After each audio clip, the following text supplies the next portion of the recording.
digitalization, socialization, and educational development. Welcome to our presentation session 3.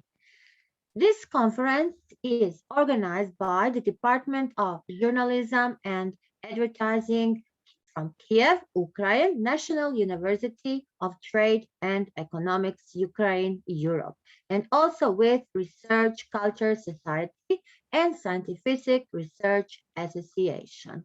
Welcome all participants here.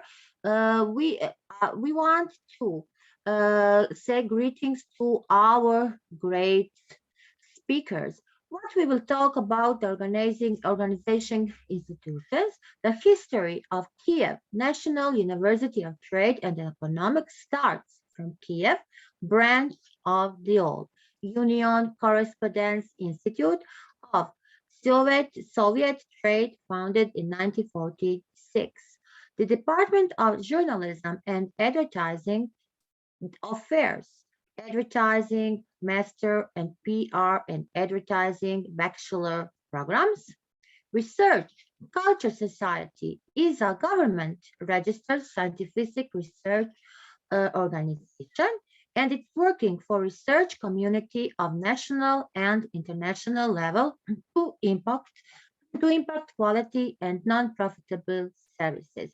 Society is very successful, organized, and had more than 100 conferences, seminars, symposiums, and educational programs. Scientific Research Association is working to promote scientific study, research, and on international level, also to coordinate with other research organizations for educational research events. The co-sponsors of our conferences is Institute of Educational Technology, Eurasian University, European Union. The objective of this conference is, our main objective is to observe the current scenario and trends of citizens' life in digitalization and socialization practices. Yes, yesterday, today, we have amazing presenters here on this great conference. And the aim is achieved, and this conference is really providing interaction staged by our great researchers, practitioners from the academia and industry to deal with the state and advancement of respected fields. Now we will call our first speaker. Our first speaker is Professor Dr. Olona Semenets. Professor Dr. Olona Semenets is coming from the Department of Journalism and Advertising from Kiev National University of Trade and Economics, Ukraine, Europe.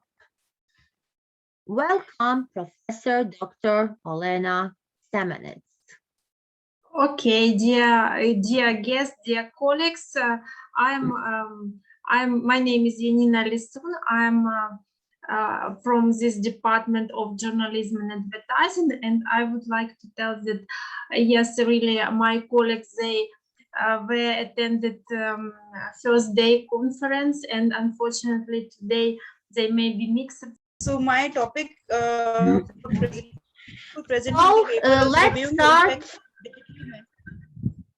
let's start our section presentations. We will call our speaker, presenter, Deepika. Deepika's topic is reviewing the impact of digitally managed social welfare, schemas, and upliftment of society and living of people. Welcome, Deepika from India. You can start your presentation. Okay, thank you so much, ma'am. I'm sharing. Okay, so from the time to time, government is announcing number of schemes for the upliftment of people, and especially during the corona pandemic, government announced uh, the number of welfare scheme which is supposed to be managed digitally, and people can access that schemes digitally. So before going through with the topic, let's me tell you about the social welfare schemes. Social welfare schemes actually refers to the group of various assistance programs designed to serve the needs of the underprivileged section of the population in the nation. To ensure this, it comes in various schemes and programs which provide the quality services and care to the residents of any nation. So it can be defined as both system and as an overall effort. So the welfare schemes provides various kind of support and assistance to the individuals and families through various welfare schemes and programs, such as it can be the students welfare scheme, it can be the women empowerment scheme, and it can be the healthcare initiative, along with the other initiative, maybe the skill development or the unemployment compensation. Uh, for doing the study or for the presentation of the paper, I have used the two sources for the data collection or for the presentation of the information, both primary and secondary data. Primary data includes the responses that I collected from my research, and the data on behalf of which I'm presenting this study includes the 150 responses from those who are actually availing the schemes which is managed digitally. And the secondary data includes the various reports, article, and research papers published by number of the research and the other authors. And in the literature review, I have gone through with around 35 papers that already published, and along with that, I'm presenting the responses from that respondent that I've collected. So in the literature review, I have done 35, but here I'm presenting on the only the latest ones. As per Guna Karyal and Deepa Vishnam, the study is done in the year 2021, and the findings indicated that criterion collaboration, connecting, and interaction utilized by many NGOs through different digital and social media channels to convey their scenarios of the development of both, to increase awareness and make them agents for change. So they are suggesting for the effective implementation of the digital welfare schemes, uh, different collaboration should be there between NGO and the other government departments. So it also improves their decision making capacity in the development process of various welfare schemes which are managed digitally. The another study is done by the Dr. Mohammad Junaid Alam and Dr. Nancy Joshi along with Dr. Mridul Dharwal in the year 2020. These findings strongly showed that the direct corporation implementation is necessary for the better results. So studies suggesting we should also invite corporates for the effective implementation of the better results. So that we can reach to the targeted population, we can implement the schemes in a better way. Then Ambika Aglia in the year 2020 done her study on the topic impact of Digital India initiatives,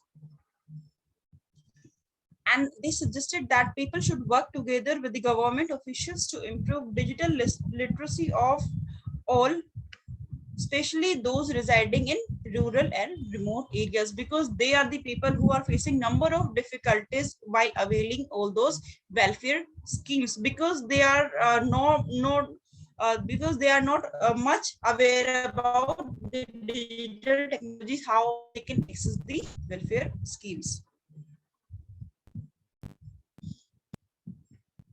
Then the another study is done in the year 2019 by the Krishna Prabhu, and they did the study on the major initiatives under Digital India Mission and their impact. And they stated that in order to utilize full potential of the Digital India initiative, it is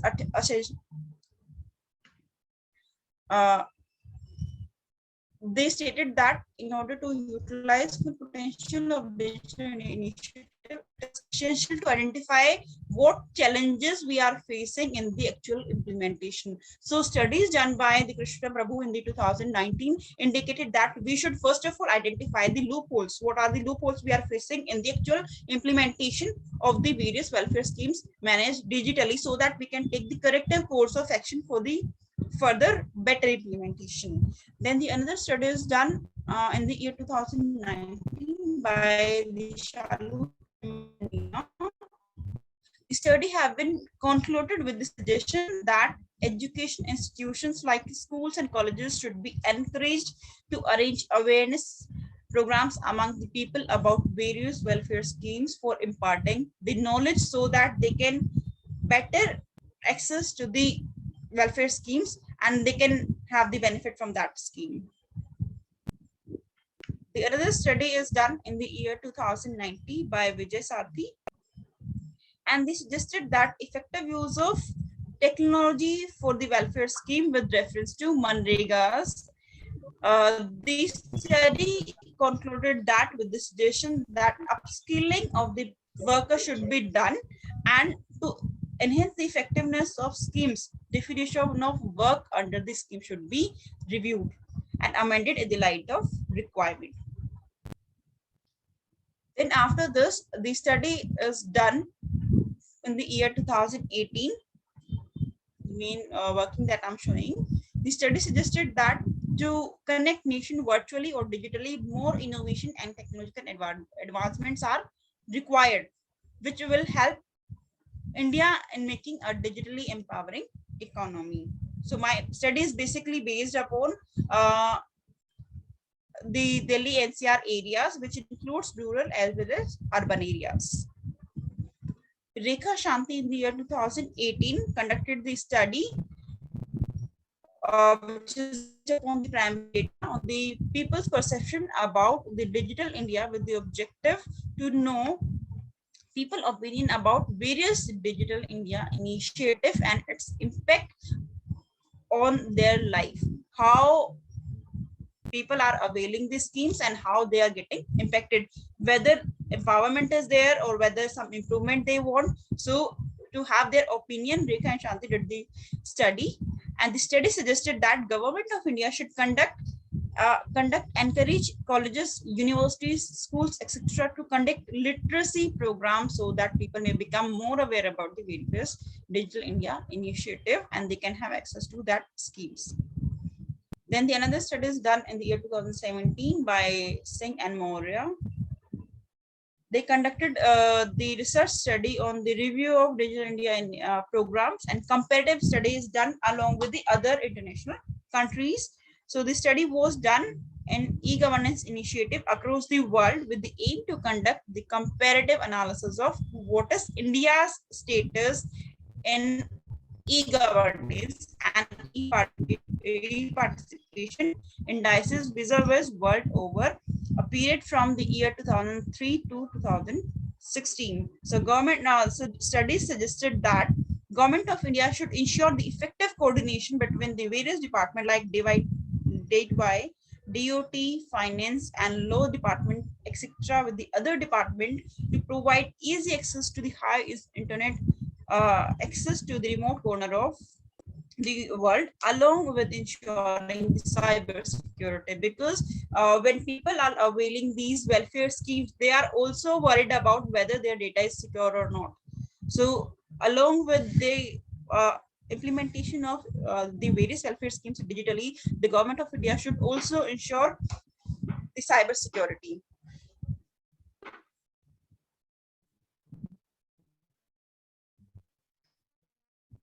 So on the basis of the various studies that I have done, on the basis of primary and secondary data, I have concluded that majority of people are aware about these schemes in urban areas only, but rural population needs to be more aware about these digitally managed welfare schemes. Most of the people strongly agreed that low-level digital literacy is responsible for limited expansion of welfare schemes implemented digitally under Digital India Mission. And respondents from BPL background and lower income group says that these schemes have been empowerment of their life and upgrading their standard of living, but majority of population suggested that government should make people more aware about the actual access to the schemes for availing the benefit, and also increase the amount of benefit provided under the scheme. This is what I have for the presentation. Thank you so much.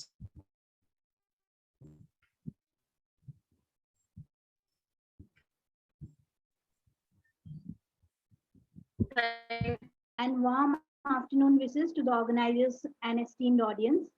I initiate my presentation by offering gratitude to the organizers for providing me a platform to express my views in the Eurasian Conference on Digitization, Socialization, and Educational Development. My topic will be educational technology, the past, present, and the future.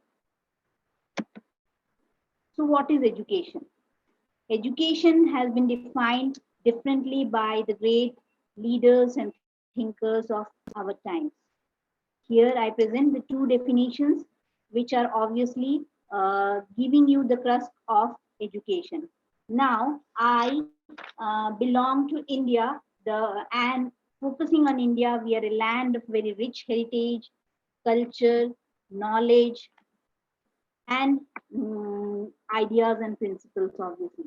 So, what is the purpose of education?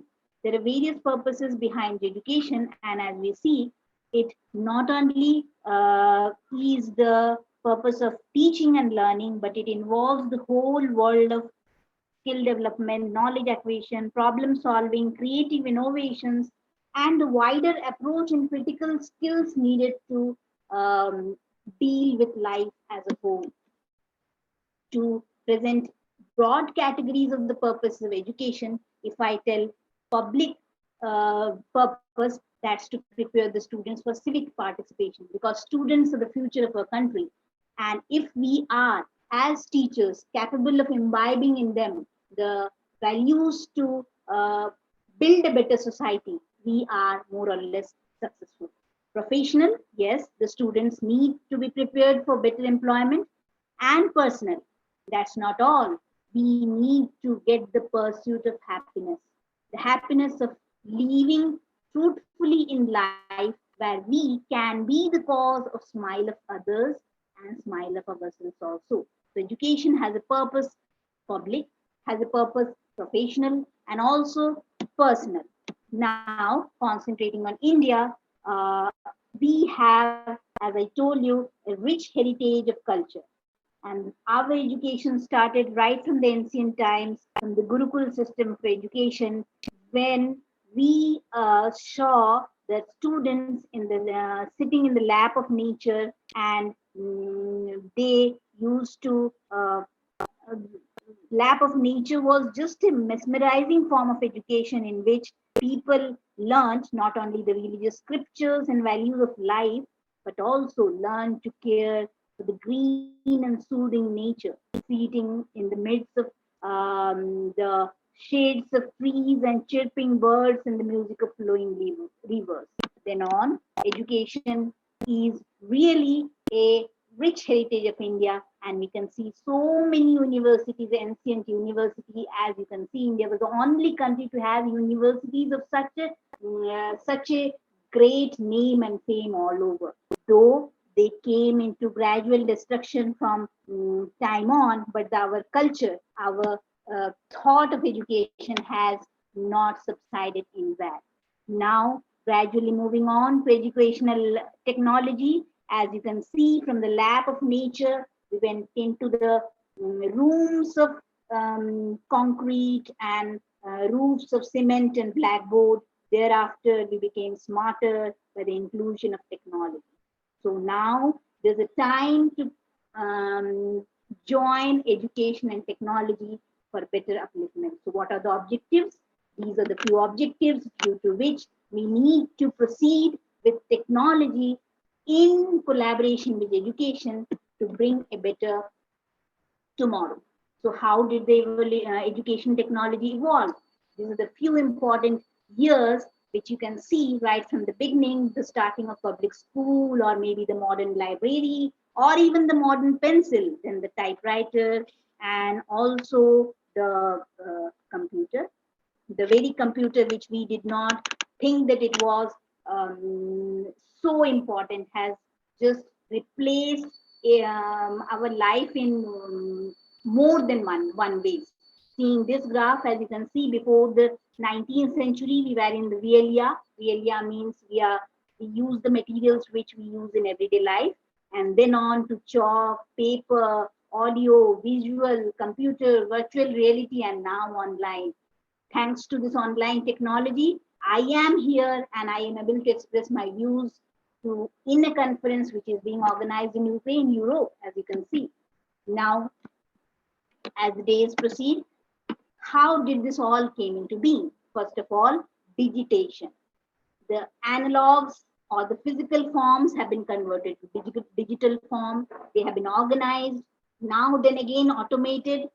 These technologies have helped the information to be converted into a useful way for the educational institutions. The process has been streamlined, and now we are into a digital transformation of education, where you can see a series of deep and coordinated culture workforce, which is all set to deliver education throughout. Now, is this transformation very easy? No. All the transformation takes time. First of all, we ourselves did deny this. We did not want this to be incorporated. Then we had the guilt that this has come into being. Then we tried to bargain with life. Is this good? Is this bad?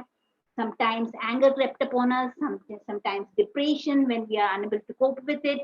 Finally, the acceptance has come, and we are into a new hope that we can bridge the gap between the societies, between the cities, between the countries, and we can build a global platform. Now, what are the components? You can see educational technology, learning technology, and pedagogy. All these have been combined to give the product. The ebooks, the websites, the educational softwares, the LMS, all those which are revolving around us throughout. So what was the stages of integrating this technology? It has been first of all directed for the learners, then provide access. Also it was mobile, and now it has come into self-directed. We are there to get it. So these are the few stages of how the transformation took place and how the enhancement of the society is taking place. We substituted the old methods, we augmented the methods, we modified the methods, and finally we redefined the methods. We redefined the methods with the help of education and technology, which has helped us to give a better transformation of the society. So why do the students prefer this digital content? So these are the few reasons which you can see. They think that it has more material, it has been more adaptive, it is helpful for retention, or maybe you can learn on a personal device, or maybe you have adaptive learning process. It also enhances knowledge according to some, or maybe you can see that these computers and the computers as a technology and all those online methods of learning has helped the students to think better, to learn better, to understand better. So obviously when it's digital, it's a new mode, we need to be safe. So these are the few points in which we can maintain education with safety. We have to maintain our identity, we have to maintain our privacy, critical thinking, or the screen time management, or maybe cyberbullying, or maybe even cyber security. But also we need not to be mesmerized ourselves. We need to maintain digital impact. So these are the few points on which we will maintain the safety of the digital education. Now, these are the process in which we are developing a higher order thinking skills. Remembering is not so easy. You need to understand, you need to apply, you need to analyze, you need to evaluate and create, which is the final destiny. Because while you create the things yourself, it really keeps in your mind forever and ever. But simply remember and warming up does not help us. So these are the few processes in which we are trying to improve the ways of education, improve the methods of education so that the students feel comfortable and learn more in every step. Because as you can see, this is the learning pyramid, which tells you how the students can learn more. If you can see, the topmost point is read. If you just read, this much is what you keep with yourself. Here, view images, videos, watch a demonstration, workshops, or collaborative lessons. As you can see, as we go down and down into the pyramid, we learn more, we evaluate more, we create more, we define more, and that's is how we understand better and better by this technology. So what's the transformation? As you can see in the right side of the slide, Gurukula training methodology. What is, how is it different from now? The now is, and the past was, first of all, in the childhood stage, we used to learn about mind training, about aptitude and soft skills. And then as we grew up in age, it was brain training and hard skill development on all those. But as it appears in the present education system, the brain training methods have been developed from the childhood, and we are neglecting the mind training aptitude and soft skills part, which is really a matter of concern because we are human beings, we are not machines. So this is the framework of 21st learning century, where you can see learning and innovation skills, life and career skills, where also technology skills. These has to be collaborated to maintain the standards of education, and which will lead to professional development as well as learning environments of the society in large. These are the components of 21st century classroom, where you can see that uh, it's the general opinion, as you can see by the percentages given on the screen, that it's a general understanding that we learn better. So as you can see, the top 3 reasons why teachers are now bent to technology in classroom is that we can adopt to different learning styles. I, as a teacher, can tell you that, yes, this is really true. We can also boost the motivation of students. Also, the learning material has been enhanced. We, as the teachers, are now also learners, and we learn before teaching. Now, this is the global impact of, or you can say impact on the global education by COVID-19. As you can see, this is the dropouts or the school closures in this period, which is really disturbing. And here is where the educational technology creeps in, and it helps us uh, not to be disconnected from the education. We are still learning, and we are not stopping ourselves. So this is the teaching professional framework which we are adapting to keep on the rate of development, to keep on the rate of education, and empower society as a whole. So whole of the knowledge which we want to impart in this 21st century can be divided into foundational knowledge, humanistic knowledge, and the meta knowledge. Each part, each section has its own importance, and it is the real challenge of 21st century for the teachers to be smart enough to imbibe in the learners all this very, very efficiently and productively. Because each part has its own importance, and we need to go hand in hand with these major branches of knowledge. Otherwise, we are not complete as an individual. These are the stages how we are trying to imbibe in the students what we think they should have for a bit to be a better citizen and to help the society. This is the pedagogical philosophy. This is the methods. These are the components which we are repeatedly using to bring betterment in the world of education. And this, as a teacher, I feel these are the 7 C's of effective teaching. We need to challenge the students. Challenge really gives good outputs. We need to care, obviously, for students. Maybe the students get upset or maybe demotivated. So that is the stage where teachers come into the real effect. We need to captivate the students that they need to learn on and on. But we also control the behavior so that they behave rationally. We need to consolidate the feelings by integrating the ideas to support learning.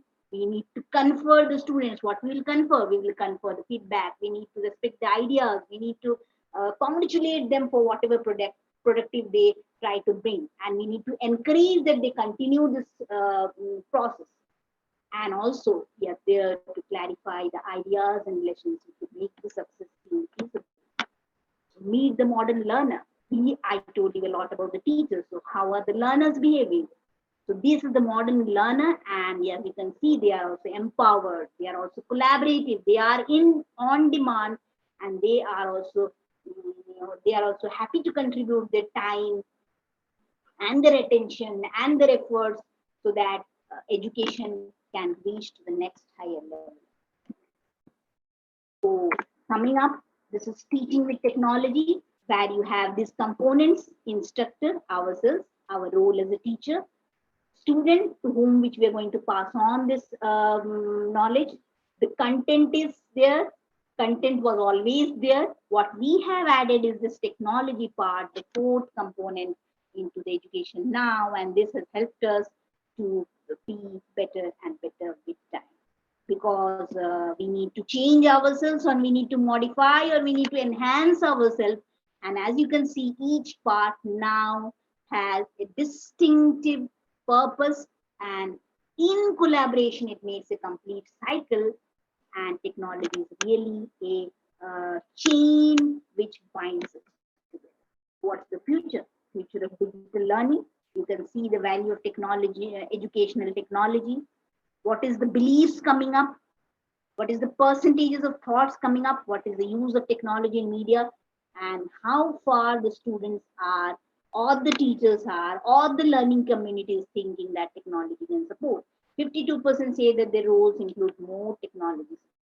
So technology is there to stay, and this is the future of learning. Technology for learning, research for learning, environments for learning, assessment for learning, and all those is compiled into one as if with the help of technology.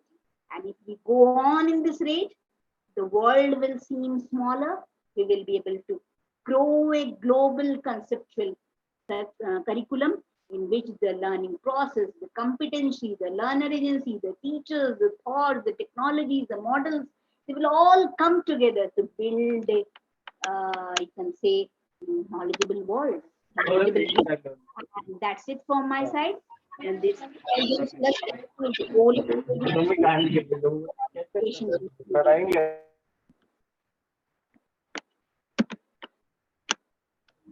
Thank you, Dr. Rishita. I request all the participants to please stick to 8 minutes of time that has been allotted to them. Moving on to the next, do we have Dr. Purna Chandra with us for the presentation? Dr. Purna Chandra. Welcome to my presentation. The title of my presentation is Attitude of Secondary Level Teacher Trainees Studying Through Distance Mode Towards Teaching Profession. And the objectives of my studies were to find out the level of attitude of the secondary level teacher trainees studying through distance mode towards teaching profession, to find out the difference between arts and science teacher training studying through distance mode with regard to their attitude towards teaching profession, to find out the difference between the male and female teacher trainees studying through distance mode with regard to their attitude towards teaching profession, to find out the difference between the graduate and postgraduate teacher trainees studying through distance mode with regard to their attitude towards teaching profession. The next one, my hypothesis. There is no any significant difference between the arts and science teacher trainees of distance mode with regard to their attitude towards teaching profession. Then hypothesis 2, there is no significant difference between the male and female teacher trainees of distance mode with regard to their attitude towards teaching profession. The third one, that there is no any significant difference between the graduate and postgraduate teacher trainees of distance mode with regard to their attitude towards teaching profession. The method of study, the descriptive survey method was followed to conduct the study. Next one is the population and sample of the study. All the teacher trainees studying in all the 13 B.Ed study center run by IGNOU. I have particularly taken the teacher trainees who are the learners of IGNOU. IGNOU New Delhi constituted the population of the study. Cluster or multi-stage sampling procedure was followed for the selection of sample of the study. Out of the 250 teacher trainees constituted the sample of the study, one training institute from each revenue zone of Odisha, that is central or north zone, south zone, was selected randomly. Accordingly, NKC City Angul from central zone, City Baleshwar from north zone, and DAV City Koraput from south zone were selected as the sample of the study. Next one, the tool of the study. The present study was conducted with the help of an attitude scale developed by Dr. Mrs. Umi Kulsum, Senior Lecturer, Department of Education, Bangalore University, namely attitude scale towards teaching profession. The procedure of data collection. Regarding procedure, required data for the study were collected by the investigator personally by visiting all the three teacher training institutions under study. The attitude scale was administered on the students in the group.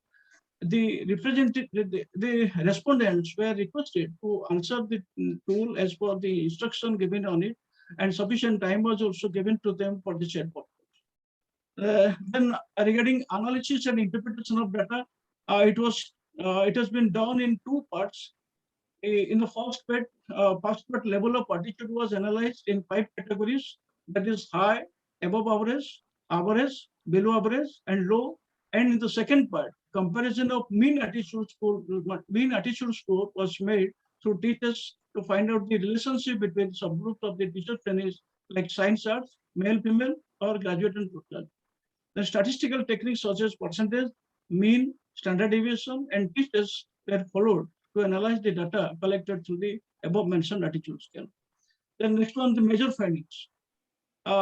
Majority of the teacher trainees of distance mode, that is 49.6%, were having above average level of attitude towards teaching profession, followed by 19.2% of trainees having average level of attitude and 16% of trainees having high level of attitude, whereas only 10% and 5.2% of trainees belong to the below average and low level of attitude respectively. There was no any significant difference between arts and science teacher trainees of distance mode with regard to their attitude towards teaching profession. There was no any significant difference between male and female teacher trainees of distance mode with regard to their attitude towards teaching profession. There was no any significant difference between graduate and postgraduate teacher training of distance mode with regard to their attitude towards teaching profession. Hence, the stream of study, sex, and a level of education have no role in shaping the attitude of teacher trainees of distance mode towards teaching profession, though there was a marginal difference between their mean score. On the basis of the findings, some educational implication has been prescribed. All those implications are like this: that since most of the teacher trainees of distance mode were having either above average or high level of attitude towards teaching profession, efforts may be made at the government or institutional level to enhance the level of attitude of the rest of the trainees so that more number of teacher trainees exhibit high level of attitude. Efforts may be made to increase the level of attitude of arts, male, and postgraduate teacher trainees of distance mode, as they were lagging behind their science, female, and graduate counterparts respectively with regard to their attitude towards teaching profession. Scholastic activities like seminar, symposium, workshop, professional meetings, etc. should be organized to develop the level of attitude of the teacher trainees. Post-scholastic activities like various competitions, extramural talks, school visits, etc. should be organized for the same. The teacher educators should come forward to inspire the teacher trainees to nurture appropriate attitude towards teaching profession. Existing B.Ed syllabus of be revised to accommodate some elements of interest and attitude of the teacher trainees towards teaching profession to be inculcated in them. The required steps should be taken during the counseling program and workshop to boost up their interest and attitude. Thank you. Thank you very much. This is my presentation.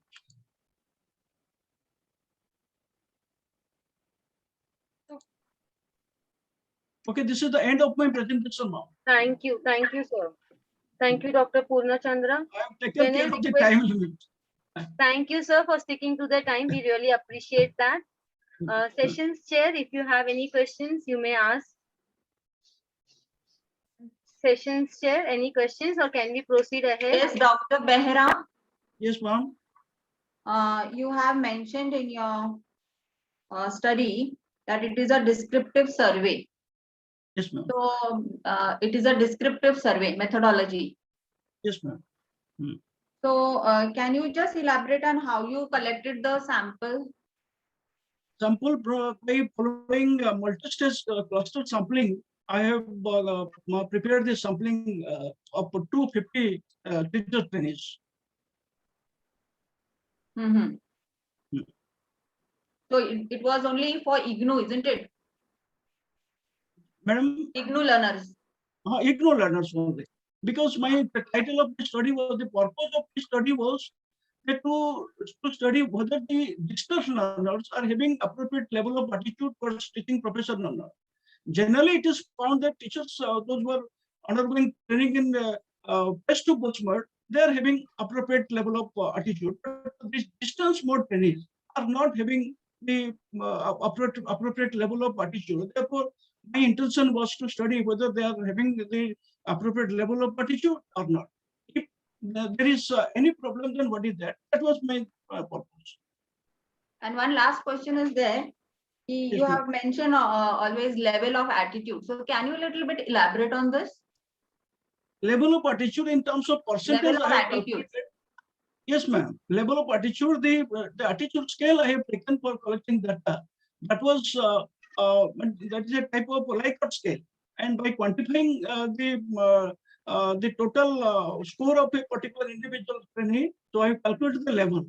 And as far as the total number of trainees, I have also calculated in a group that how much trainees are there in the high level of attitude, how much the trainees are there in the above average and average, like this. That was the level.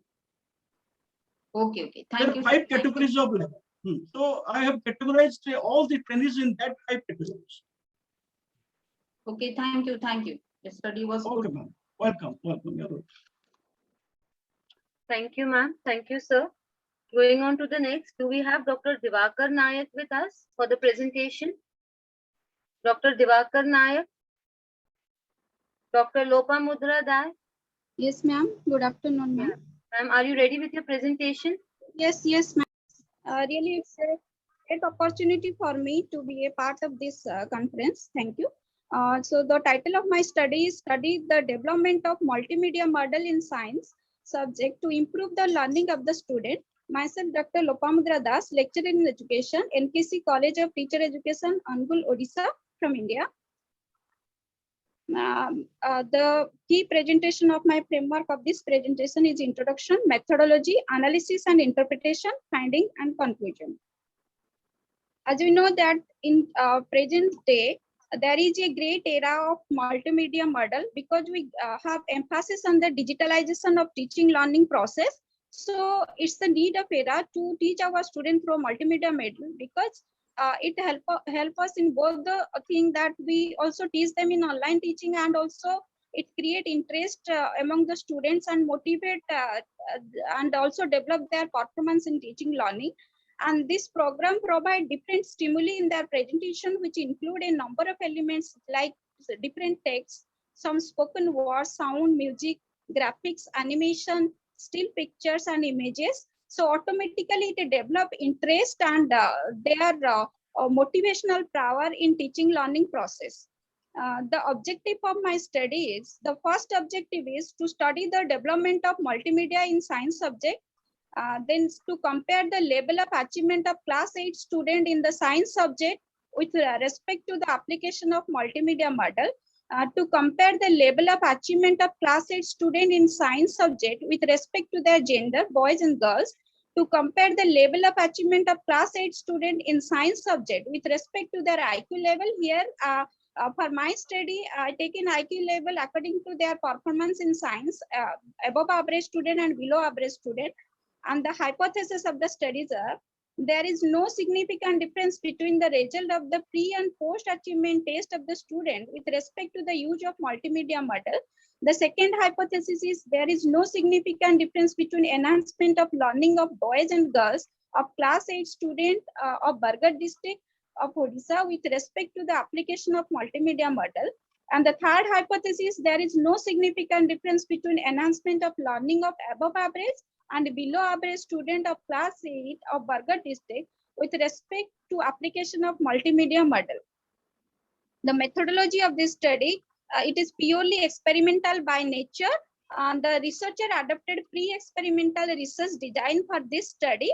and class 8 student of some respective school is comprised of 40 students only, because there is no categorization of the section, and I got some small number of sample for my study. And the tools taken by the researcher is, the first one is the multimedia model that is based upon the topic, that is microorganism friends and co of class 8 science subject, which was constructed by the researcher. And this topic was classified into 3 different parts. Based on those content, 3 model was constructed by the researcher, and developing some video script and video content for this model. And one another tool was the achievement test, that is the pre-achievement test and the post-achievement test. Before implementation of the multimedia model, one test was constructed, that is pre-achievement test, and after the implementation of multimedia model, the researcher conducted the post-achievement test, and this is the tool of this study. According to the first objective, there is according to analysis and interpretation, these are some statistical techniques like mean, standard deviation, standard errors, and the t-test was taken for analysis of the study.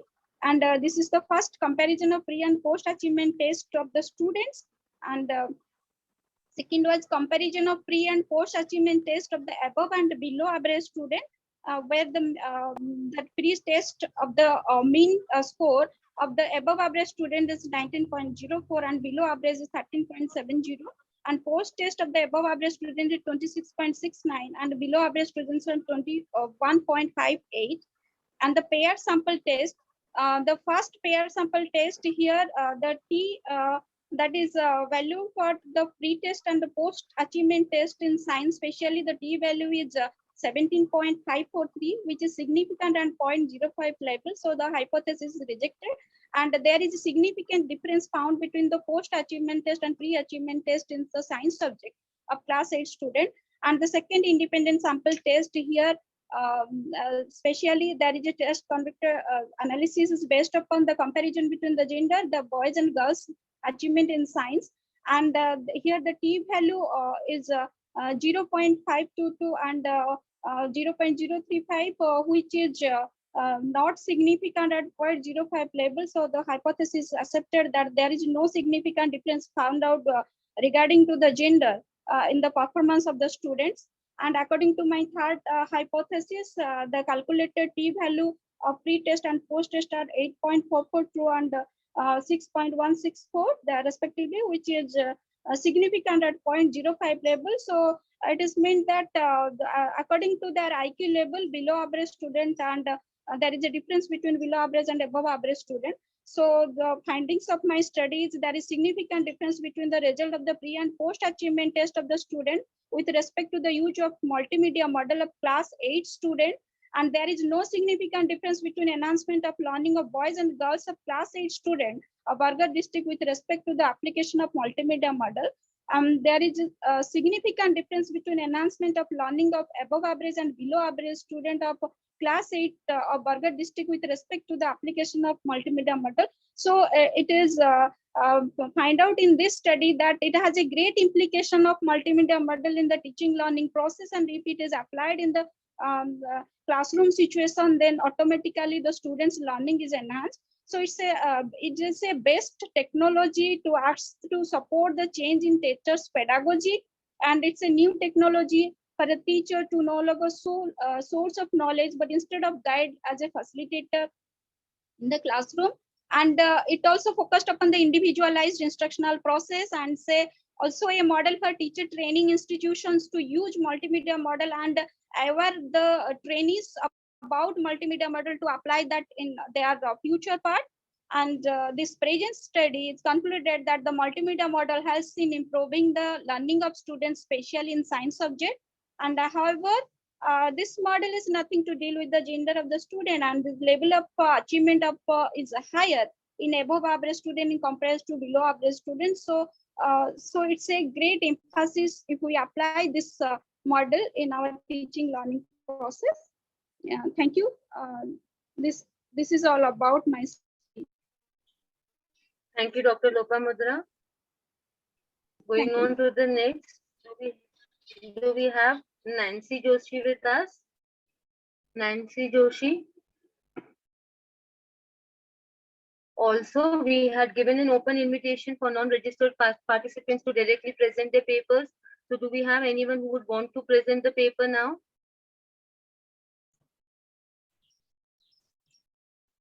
Good evening to one and all present here. Myself, Dr. Nancy Joshi. Presently, I'm an assistant professor at D.Y. Patil Institute of Pharmaceutical Sciences and Research. This study which I'm going to present here today is one of the studies which I did as a student and which is a part of socializing and improving the today's education system. We all know that with newer technologies and every new academic reforms, the traditional way which we want to follow is a practical implementation of all our studies. So in this study, the students of pharmacy practice department, they conducted an interventional study to analyze that how implementation of their practical skills of education towards welfare and betterment of healthcare can help to improve the life of rural population and how can it impact in improving their overall quality of life. So the form of education which was used by the students was patient counseling. It is one of the method where you practically get into communication one-on-one with the patient or their representatives to provide them with guidance, to provide them with ideas, and to provide them with a proper understanding of what a treatment they should be going through or what should be their objectives to prevent the progression of their diseases. How can they control the worsened condition? Because we all are aware that with advancing in urban communities, the rural population is still lagging behind. And with this kind of practical implementation of education system, by counseling them or by educating them regarding their conditions, we can definitely play a role in improving the knowledge of rural population itself. So here the study was carried out in 2018, where patients who were suffering from diabetes and hypertension were taken as the subjects in the study, and they were counseled for 3 months. First, in the first visit, they were asked some questions based on the ADQQL questioning method, in which they were supposed to answer that what are they knowing till now, what are they aware about their condition, what are difficulties they are facing to manage their disease condition, and are they aware that where this condition can lead in the future.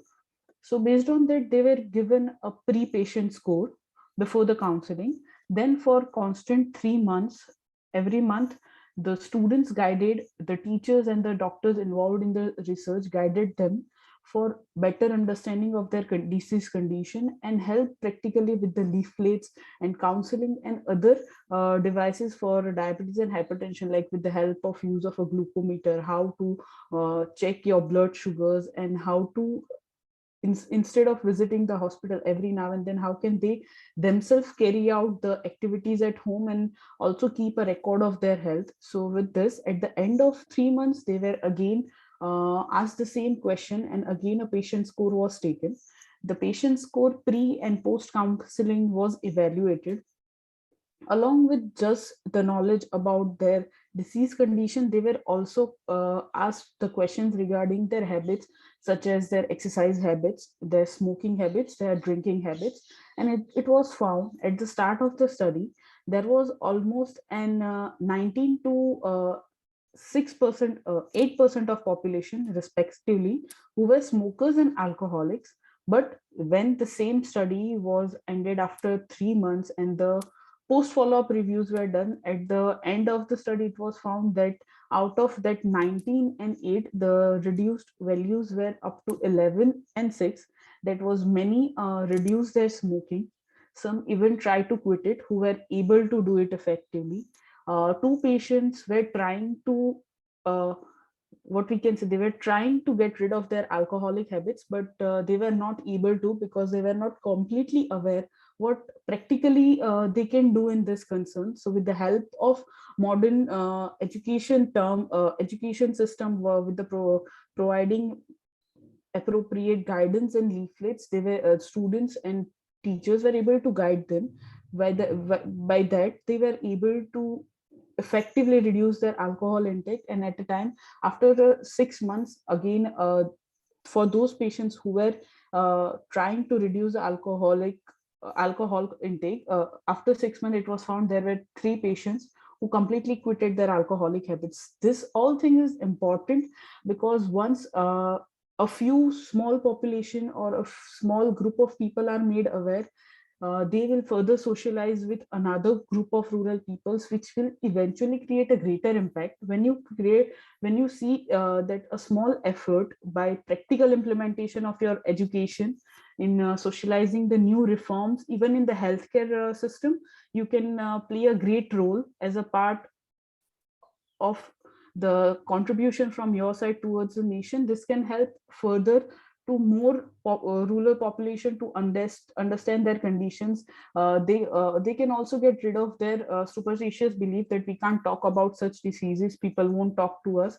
They can actually get a proper guidance in the right direction, which will help them to overcome their conditions and will contribute towards a greater development even in the healthcare, when we consider it for the rural population and not just the urban population. At the end of the study, when the patient score were analyzed, there was found that no more patients who enrolled in the study were having any superstitious belief or not a good knowledge of their condition, or they were also aware about what all could be the complications if they are not maintaining the guidelines, or they are not following the instructions provided by the team. So after the end of 3 months, they were the response which we got was very well, from an average of 8 to 10% improvement was there in the patient score from the first to second follow-up, and it was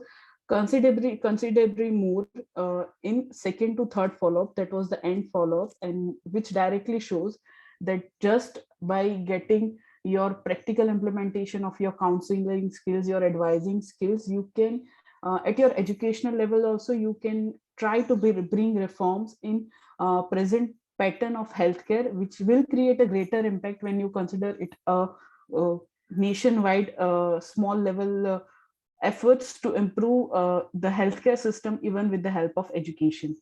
Thank you so much. That's it from my side, and I'll thank the conference organization team for providing a platform to present my work, and thanks to the organizing team for providing such a good time so we can convey the work which we have done. Thank you so much. That's it from my side.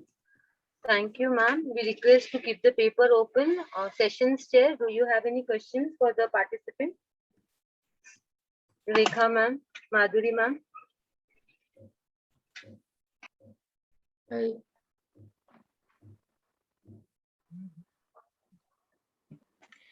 Good evening and greetings from Croatia.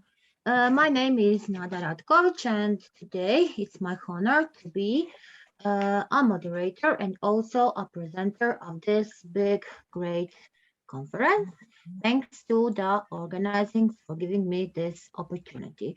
So I'm a professor on Faculty of Economics, Business and Tourism Split. Also, I'm a professor in a high school and a professor in International Internship University, IIU, Croatia.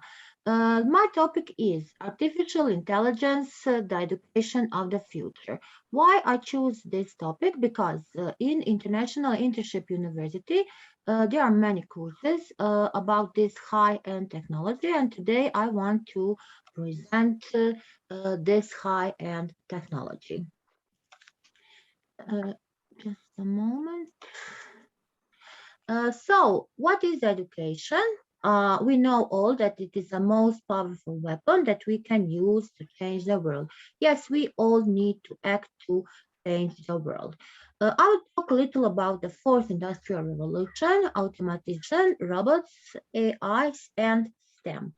Why I choose this topic? And today is a World Mental Health Day, so I want to wish everybody the best. Why? Because everybody we start do something. We need to take a deep breath because our mental our mental health is very important, and we need to have a balance between our mind and our mind and body. But this situation with COVID is not finishing, and we know that our education changed forever. We will never turn back. So what are the lessons from pandemic? We have many scenarios. We have many action plans on digital education, and we have an emphasis on the development of digital competencies. First scenario is temporary disruption and back in basic. As said before, we will never turn back. Here, this distance learning, somebody can say it is really good. Yes, I adore technology, but there is no technology that can replace a live world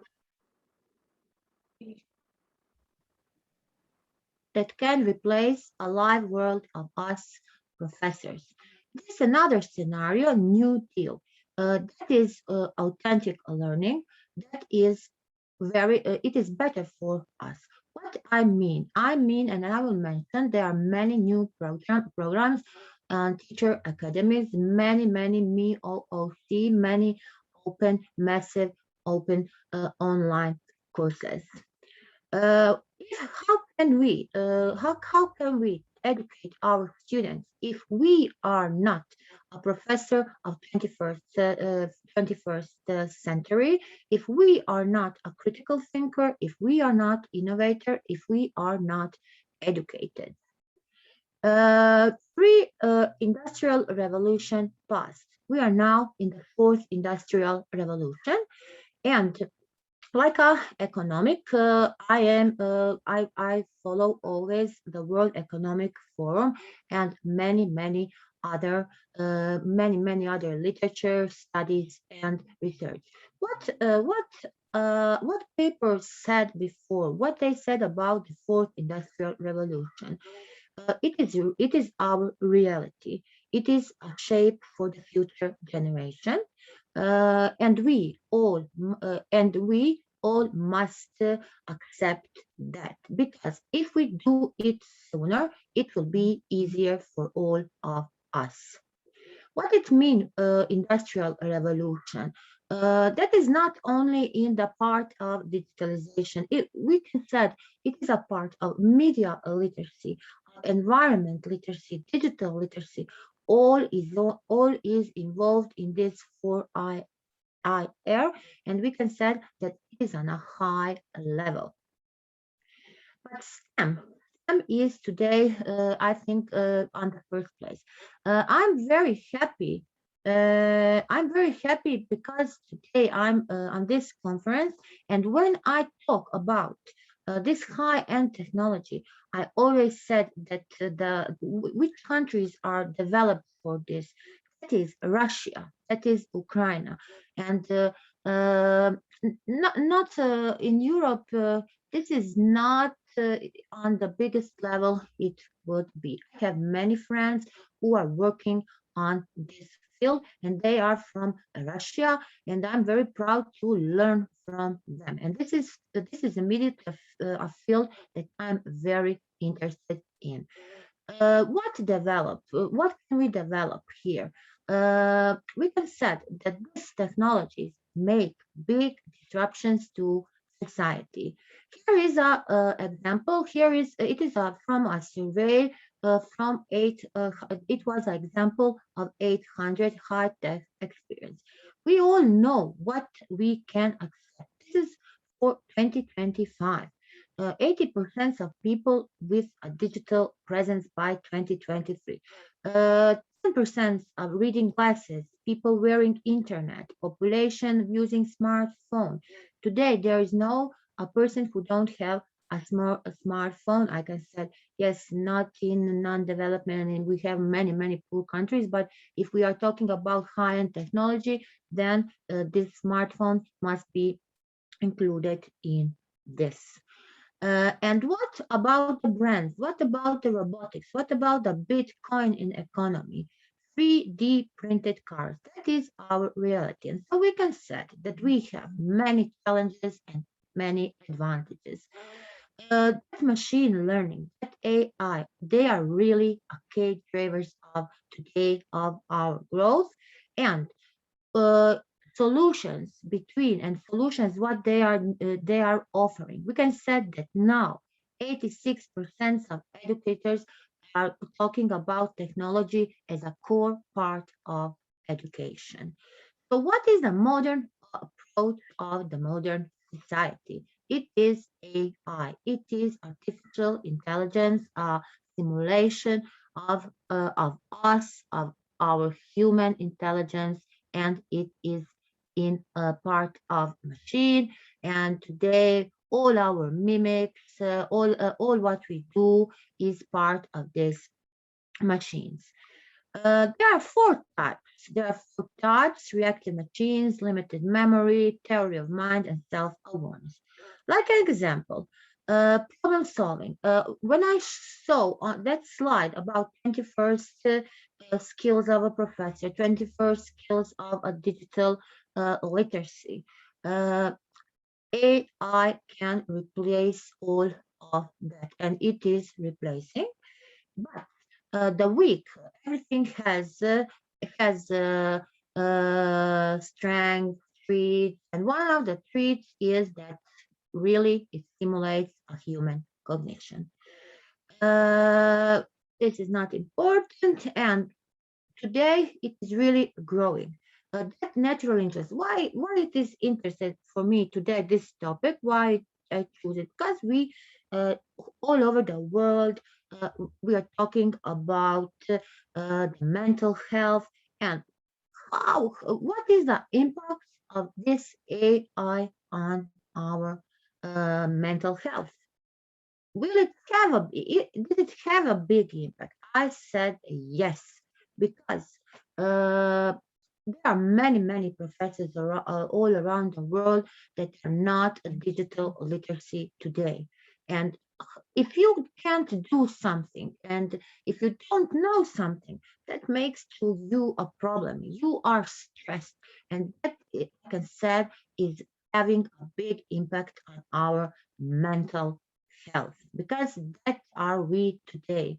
We need to do many things, and if we are not capable to do something, we are under stress. And these machines really ask from us many things, many new learnings. And if we can't do that, I'm sure that we will be under stress. AI touching every part. Transport, logistic, social media, environment. There are big impacts on our environment. How can we talk about sustainable development goals, and what will we do from 1 to 17, and how will how will be involved AI in this? So there are many parts that we must investigate, and I'm sure that very soon that there will be more articles, papers about this topic. What is here important? What can we learn and what we must learn? That are technologies, like many common subjects: data science, machine learning, Python. I'm coming from Europe, from Croatia. Yesterday started a big European week of coding. So what we are learning our students, we are learning them this learning Python, coding, machine learning, and many other programs from many new programs. And I think that it is also very important. There is a AI repository. Why AI repository is good? Every year is a global world forum where you can apply with your students, and the students can make their own research. And it is good because they have access to another researches, and they learn on that way. So that is opportunity that I think that everybody must use, and not only for students but for ourselves to know what are the achievements and what is going on with this part of technology. I want to mention here also a blockchain. Why blockchain? Because blockchain is our everyday reality. All of us are going to uh, uh, paying online. We also use our credit card. And this is a great example of blockchain. We request our transaction is going to be created. Then we have broadcasting, and in every of that we make a new chains. That is called a block with part of the chains. And at the end, the transaction is verified and executed. Many benefits for students from artificial intelligence. I will show few examples through education, like personalization. What is personalization? You can make a personalized approach to learning programs, and it offers to the student a bigger speed of learning, a higher level of knowledge, and many other things. But also we have weaknesses like personalized learning experience. There is no teamwork, no group work. Tutoring, tutoring like a chat box is a perfect solution in these scenarios. Also have quick responses and universal 24/7 access to learning. That is very necessary for us because student can anytime be anywhere and do what he wants, learn what he wants in every moment. Email spam filters. It is also AI, and we know that we every day get many spams, and can this machine can solve this problem. Uh, Called Smart Reply. Here is a one digital tool called Slack. You can make a great collaboration with this tool, and many organizations today are using this Slack to improve their production, their marketing, and the fields where are they working.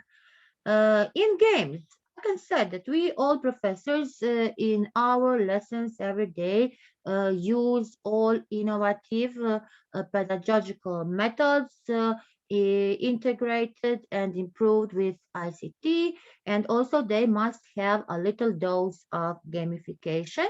If it don't have a dose of gamification, we will be very boring to our students. So gamification is also AI. When I talk about, I don't think on the video games. I mean, like we can do it by some kinds of escape rooms. Also, there are online ads and chat box. Okay. And now we came to the summer model. Summer model is a conclusion of this high-end technology, the conclusion of our work through this pandemic and this post-pandemic era. Yes, we need to redefinition of modification, augmentation, and substitution. Why? Because in our everyday lessons, we are using Bloom's adverbs, Bloom's active adverbs, and we have HOTS and lots. What are HOTS? HOTS are higher order thinking skills, and lots are lower order thinking skills. What I mean, first active verb is remembering. If we can't remembering something, how can we then understand it? How can we apply, analyze, evaluate, and create? So every day we must think about this Bloom's digital taxonomy and and how to use it with this high-end technology.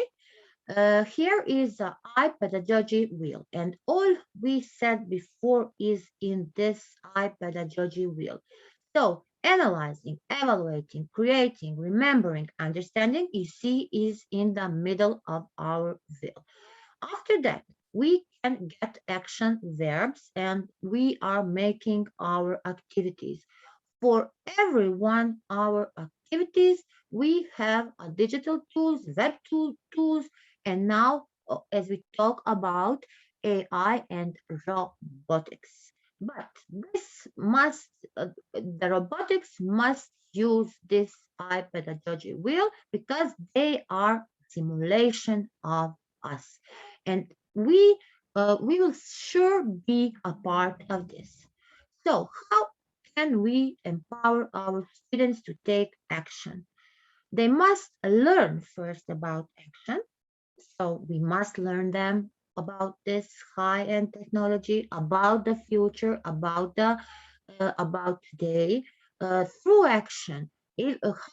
How can we learn them through action if we don't know something? If I talk about coding and my student must code something, how can he do it if I can't learn him and learn from action? What first program never will be the best program, but when you do many programming, you will be sure an expert.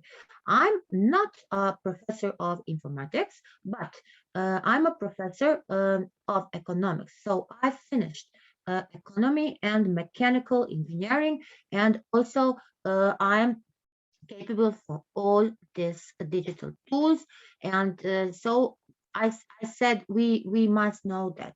Yes, but I'm sure that many teachers, primary teachers, secondary teachers, high teachers, and our university professors learn still every day, learn for learning, and also learn about action, through action, and from action. Here is only one example of what I do with my students. I want to say that in our teaching, today you see there are many entrepreneurs around us, but are they successful? That is a big question. Are they successful? I can say on all faculties, philosophy, English, language teaching, wherever. We must learn our students from idea to realization.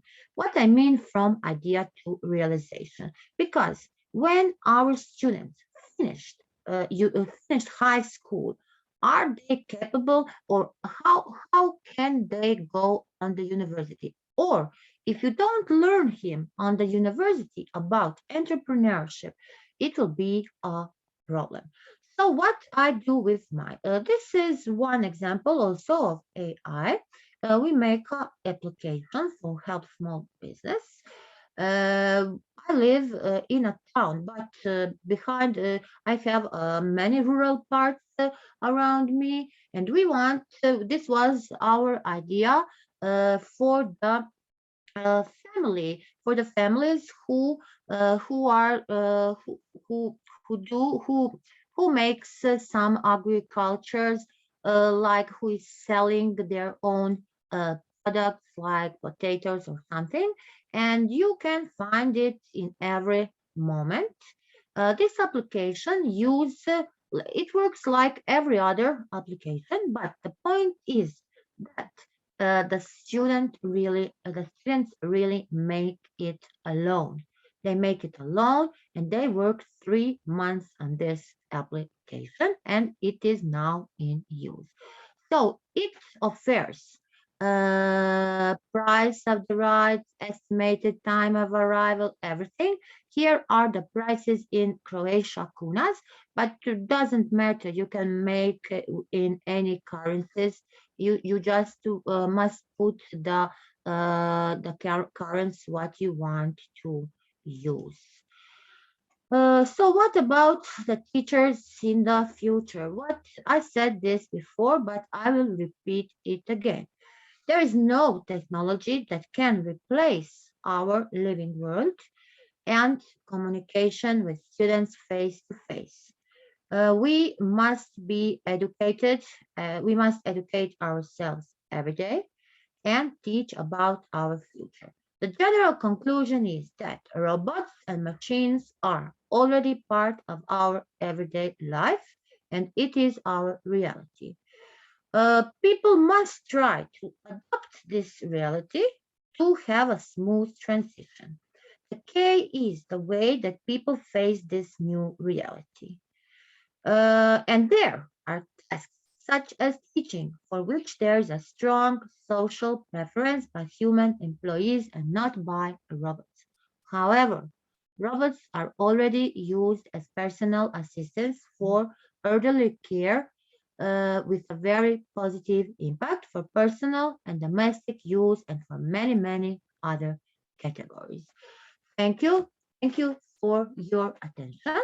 And also, I want to say if somebody is really interested in this part, in this, Points were very well linked. Only I want to ask you one last question, which you have mentioned that certainly machines cannot, replace the human teachers.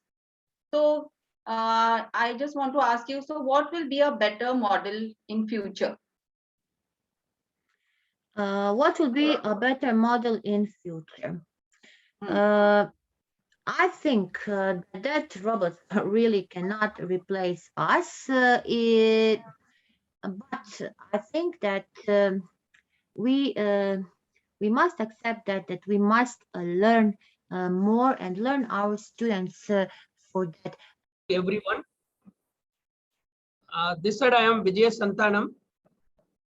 I would like to present this paper, Impact of Social Media and Electronic Media on Education. This paper I am presenting as part of my research project, and what we are currently facing because of the social media and electronic media on education and humanity.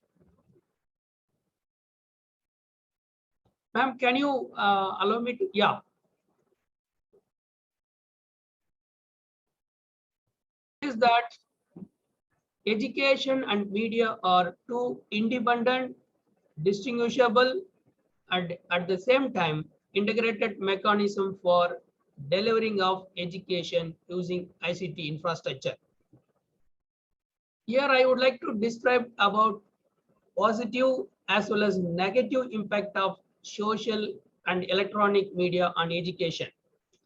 The positive impacts include providing of education, distance and rural education, health education, environmental awareness and communication.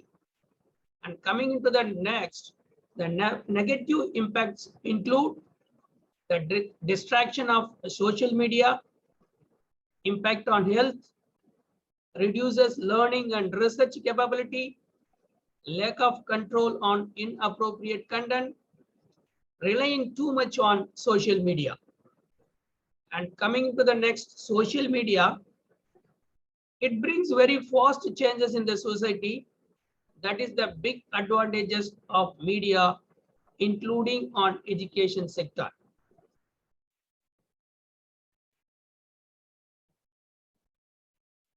About social media,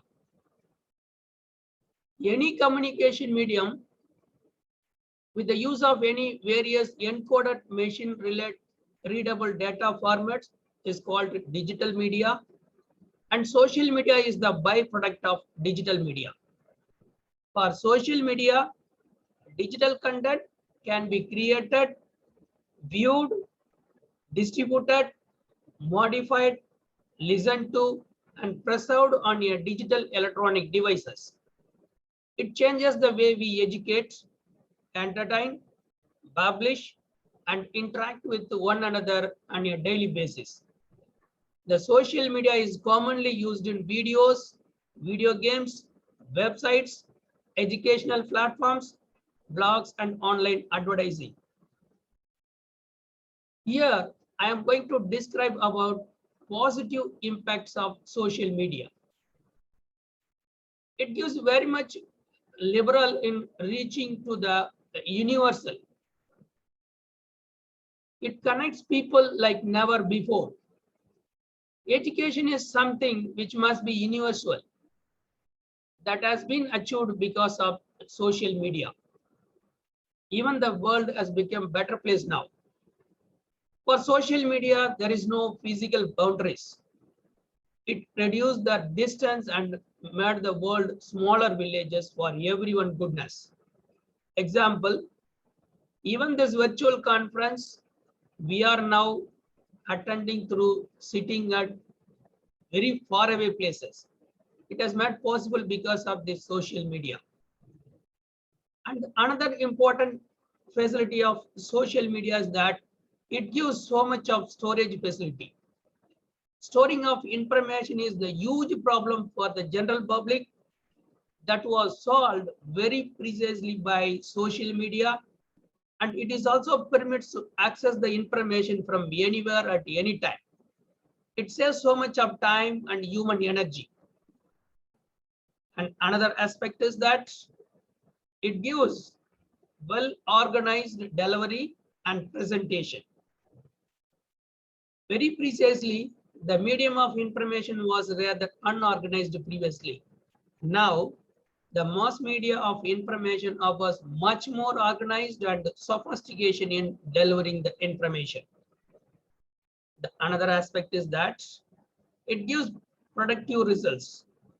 In the social media, transmitting lectures via an audio-visual format is quite effective, and another social media has an exceedingly more encouraging impact on memorization power of the brain than simply on audio lecture.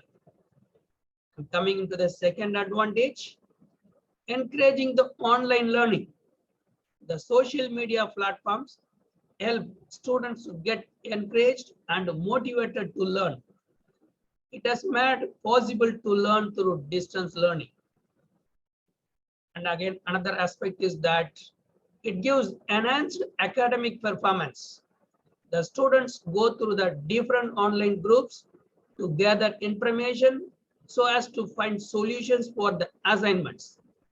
This way helps the student to enhance academic performance and increase the knowledge through data analyzing and information gathering. And finally, it is not the end of the advantage, enhance creative element.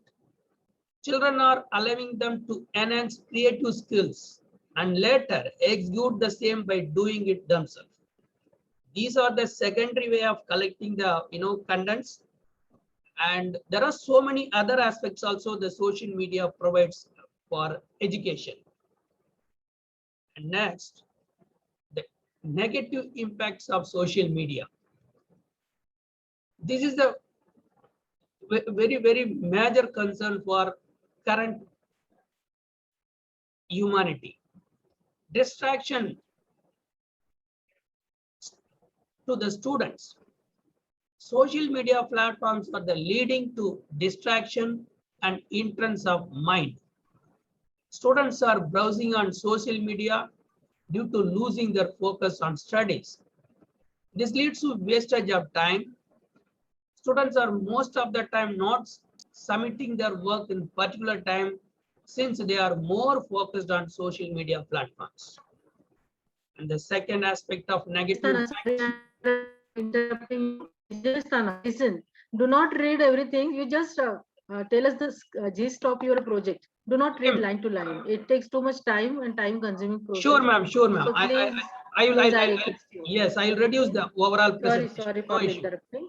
The point, the negative impacts of social media is this: it gives more distraction to the students, reducing the learning and research capability, and impacting the health of the students, lack of control for inappropriate contents, and inability to think independently, and losing their self-esteem issues.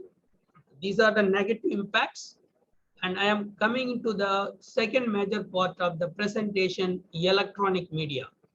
The electronic media was made possible with the help of television, radios, movies, and more. And the electronic media which made information sharing and entertaining. It is now a universal truth that TV and other means of electronic media is a powerful source of not only providing information, but also education and entertaining the masses. The positive impact of electronic media on education. The important part of our daily lives, we are always on the media. Every time it has giving the huge impact in shaping our lives of our future generation. We are using the internet for downloading the information, for games and retrieving the information and so on. The electronic media has given the way for development of global media, and thereby education has evolved to a larger scope. Distance education programs are now conducted through online media, and nowadays with a very affordable price rate we can accessing the online courses. And with the advent of electronic media, we are now very easily the examination and educations are no longer that difficult. There are so many television programs that gives more knowledge on various aspects of education, including language, science, and maths, and so many other things. And not only that, the electronic media also facilitate in motivating the students to cope up with the current educational system. It has altered the perception towards education. And the internet, the World Wide Web, the tools can transmit the message to the individual and groups around the world. The advantage of electronic media are numerous. Important outreaching is more, and intellectuals are mixed. Messages can be communicated with no time.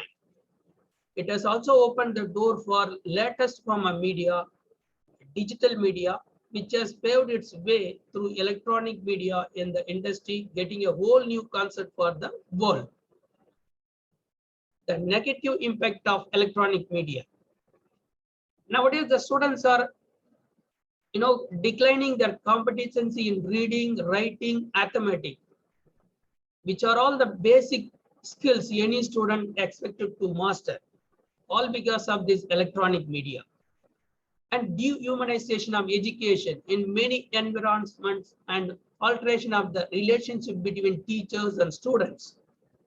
Segregation of students in a digital and virtual world that distance them from any form of social interaction. Deepening of social inequalities between the haves and the have-nots, that is students who can possess technology and those who cannot. And health is the very important other aspect. And finally, the psychological, continuous exposure to scenes of superfluous violence in television programs, psychological effect on young viewers and cause them to become more reclusive. The conclusion is that because of this social media, I would like to give small, basic information. In the 15th century, Columbus stand as one of the most important figure in the history. He showed the Europeans the way to vast territories of the world, which no one had previously dreamed. And in the 16th century, we got the decrease of violence, particularly in across the Europe. In the 17th century, scientific revelation. Due to that, people have started to go to the doctor for getting curable for the disease. And in the 18th century, there was a French Revolution and Industrial Revolution and train transport facility. All has given so much of positive impact on humanity. In 19th century also, we got telephone facility. And 20th century, we got internet. And also we got 2 wars. But in 21st century, we got the internet, which is, which has given so many things in the advancement in internet and communication technology. Due to that, we got so much of advantages. At the same time, we are getting so much of disadvantage also. This is the one important point that I would like to share here for the people, those who are in the position or somewhere can bring to the society, because in the previous centuries, we got everything positive aspects majority, whereas in 21st century, we got the same thing more and more. Similarly, we are also getting more and more negative impact. That is not good for the whole human society. We need to find some solution. We need to find some organization or consortium through which we have to control the impact of social media. Fail to do so, we will end up with one day the humanity, the humans may not be work on the earth. They may not be able to even think themselves, because all of them nowadays going to the social media for each and everything. That is not good for the world. Somewhere we need to find a solution through which we have to control this. Otherwise, very soon, because of this so much of advancement in ICT technology, we all will end up in every aspect. May not be the world will available for the next generation. That much negative tools are available in the social media. It gives so much positiveness. Also, it gives so much negative impacts that has to be controlled, channelized, organized for the better humanity and also for coming new generation. Thank you. Thank you to all for listening. Thank you. Thank you, Vijay Santhanan, for that presentation. Sessions chair, do you have any question for the participant? No question. Okay, thank you, ma'am. Coming on to the next. Yes. Archie Solomon. It's so nice to be here. All right. My name is Akshay Solomon Sate, and namaste. Greetings to everyone from India, Pune. All right. And so the topic for my paper is role of digitalization and social media in the development of educational strategies. Now, what's a strategy? Well, we use a strategy to reach a goal, right? Now, we make so much of strategies so that we have a goal. What's our goal? Our goal is education. And what's the goal of education? A goal of education is an well-adjust overall personality of a child, right? Now, how can the child be well-adjusted if the child doesn't know how to behave in a society? And here comes the need for social media, where the child right now is. The child is totally connected with social media. So why not use this social media to bring about a change through education? And so when we talk about the rise of social media, it's not that how many people like your posts and things like that, but the collaborative environment and open forum that social media encourages, along with the rapid pace of information sharing that it facilitates, means that students can accelerate their development of creative, critical thinking, and communication processes in a certain way, in certain ways when they use it. So using social media, they can develop a lot of things. So why not put this to a great use? Now, in general, when I talk about social media as a learning tool, what does this give me? It is something that promotes self-directed learning. All right, it prepares the students to search for answers and make decisions independently. Now, when this is reinforced in a classroom setting, all right, it can produce better learning outcomes, and it can also give perfect critical awareness. Social media also allows students for more freedom to connect, collaborate beyond the classroom, physical classroom. That means, all right, they start to experience this globally connected world long before they enter the workforce. Okay, now what is social media to students? First and foremost, the role that it plays is of collaborative learning. It helps them to learn together. Now, as we encourage the students, there are a lot of, many institutions are telling the students to have international partnership, right? They use it using, they do it using social media, all right? By doing this, they get engaged with each other and learn how to manage projects and coordinate with teams sitting globally across the, along with cross cultural sensitivities. They get to know people with different cultures, they get to interact with them, and they also construct their own knowledge, which is really great. Next, information sharing by students. Now, apart from just sharing views and opinions, they also share a lot of valuable information as they are sharing. They're not just sharing the videos, they're also sharing those information which actually we can't see, but actually it is helping them to progress. All right. Next, we see it helps us to continue teaching from anywhere and everywhere. Yes, COVID has taught us that, right? So a teacher can, if a teacher, when she's taking a lecture, she's not able to interact with the child, but she can set up Facebook live sessions or Twitter discussions, all right, or unclear doubts of the students.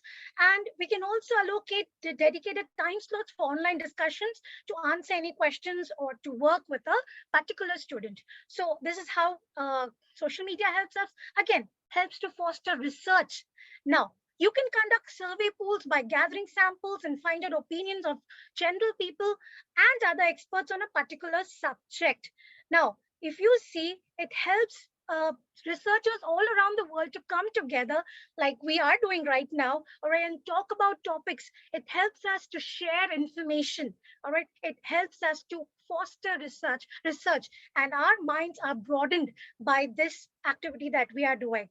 Next, it helps us to take advantage of blogs and create virtual library. Now, the students can upload the academic work and other important lectures. The teachers can do that, all right? They can upload the lectures and videos.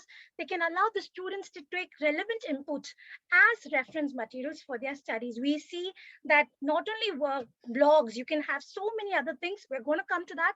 Now, let students learn from social networking. Very important. Students can be encouraged to build networks to support professional health in career. They are not only going to be students. Once a student, the child is going to be in future someone in responsibility. The child is going to have some job. He's going to be a professional. All right. For that, he needs to build his network right over there at the start. And this is a great platform for them. We see Marshall McLuhan, he just said this. He said that the new electronic independence recreates the world in the image of a global village. Isn't that true? Yes, it is true. This electronic independence is inherently dependent upon the internet. And social media has emerged a new media technology in education. It has helped the students to increase their knowledge. Well, next, how can we use these social media tools for education? Now, there are various different ways we can use, like, for example, use a Facebook page to broadcast updates and alerts, use a Facebook group to stream live lectures, host discussions, use Twitter as a class message board. Twitter, not only a teacher, but everyone is using that. And we see how people's views can be found out just with one Twitter message, right? I hope you all know that, right? So next, use Instagram for photo essays, create a class blog for discussions, assign blog posts as essays, create a class specific Pinterest board. Well, and you can also, now that's for students. Now, what about education marketing? People who are in the marketing field for education, what can they do? They can include social media links for the school website. They can share school events, photographs. By this, they can actually make themselves a brand, all right? And people, they can actually get prospective students due to this. They can create interest-based Facebook groups. They can create a social media crisis strategy. If there's some problem if they have a crisis or an issue, it can be quickly reached out to the students by using a social media platform. Then manage your accounts under one roof. You have Sprout Social as one option, but there are many other apps also which you can use for that. Now, I want to show you something. I hope you all can see my video. I want to show you something very, very important. Thank you for the previous one who presented, who spoke about all the negative aspects. So I'm going to show you, this is a kitchen knife. I hope you can see a kitchen knife, all right, is something that's very, very, very, very important in the kitchen. Without this, you cannot imagine a kitchen, right? It's so important. But this does have a dark side to it. Okay, if it's not used in the right way, or it's not used with care, it can create a lot of damage, and it can endanger people. Same way is the social media. All right, so we need to be aware of this and handle this social media in the right way. So there are a few points over here. If you could just understand, all right, you could have only apps for studies, download an app, don't spend too much time. Okay, discipline yourself to and use more books. All right, use specific time of the day. Don't keep the phone close when you're studying. All right, and you can write down your target so that you are able to finish your work, and then you can use. So social media has to be used very, very specifically. Now, if you see digital media, okay, right, we saw artificial intelligence, we saw robotics, we saw nanotechnology. This is the future of India. Okay, these growth drivers are also changing employment dynamics. There are new skills and understanding required for future demands of the job industry. How can we do this? That is why educational institutes are compelled to incorporate digitalization in the learning process to impart critical thinking, innovation, collaboration, and problem-solving traits in students. This is what we saw first, and this is what we're going to see at the end, because this is what we require right now. So such transformational changes due to digital media are bound to take education to a higher level. Yes, that's absolutely true on that. Now, I would just like to conclude again with one small screenshot that I just took. It was from one of our speakers, Jasmina. Okay, she just said this in the chat box, and it really clicked my mind. She said, I would like to thank everyone for your attention and time.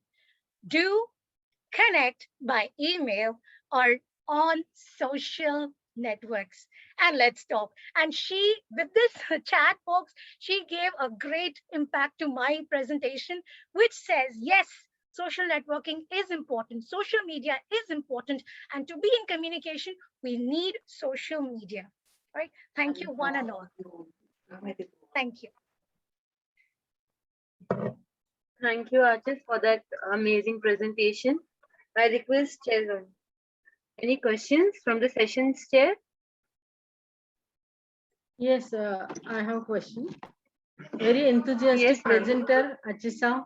Congratulations, you have presented very well. You have to very well explain the impact of social media positive side. Okay. So, but today we are celebrating Mental Health Day, 10th October today. Okay. So today's theme is mental health in an unequal world. So impact of digitalization. When we use so much social media, so it creates lot of mental stress. It is fact. How we keep mental balance in that situation? When you say that it is very useful, social media, each and everyone, we can't live without social media. So how we keep our mental balance?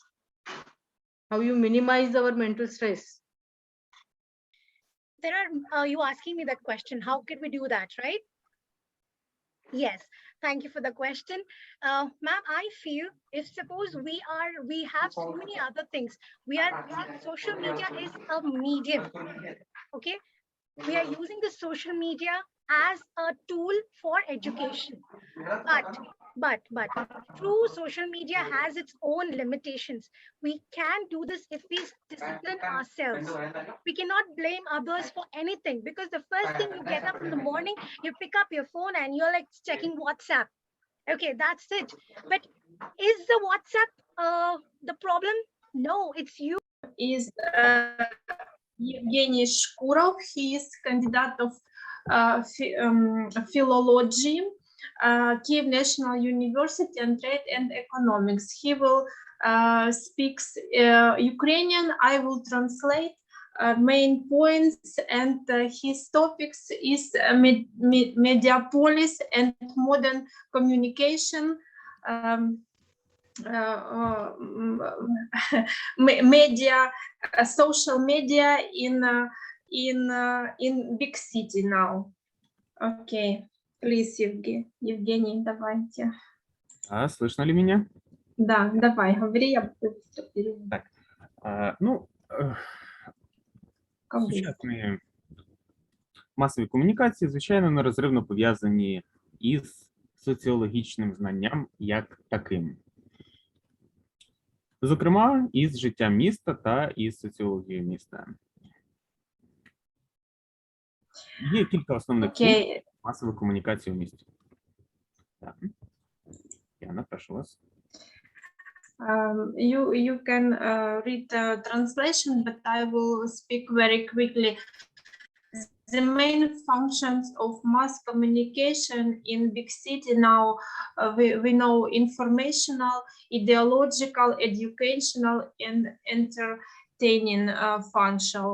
And mass media and communication give us opportunity for our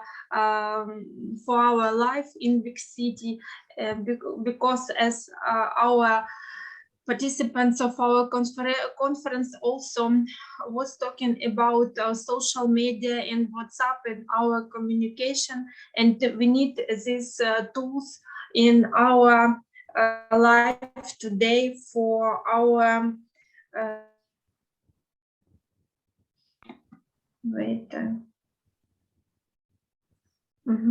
Евгений, давайте.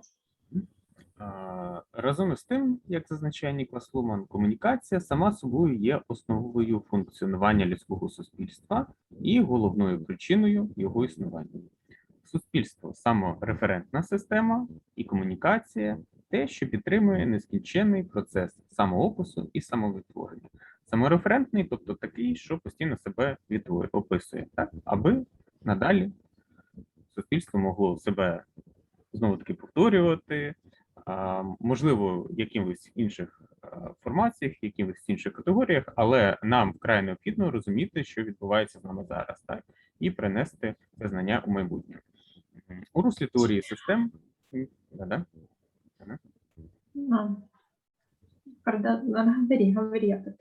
У руслі теорії систем Нікласа Юмана аутопоезіс – умова функціонування будь-яких системних утворювань. Місто можна характеризувати як систему, що аутопоетичним шляхом відтворює і змінює себе за рахунок безперервної комунікації.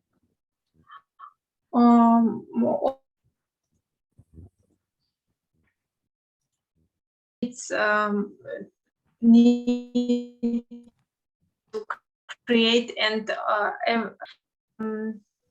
and communication is something that supports the process of self-description and self-reproduction. And every day we produce new content and refresh something, and we create such process every day of our life. Okay, давай. Існує кілька концептів, які нерозривно пов'язують життя міста і городян із медіа. Серед них медіа-місто та медіаполіс. Серед медіа, які обусловлюють існування сучасного міста, можна назвати, звичайно, не тільки журналістику, але й інші типи комунікаційних технологій – рекламу, піар, агітацію, пропаганду тощо.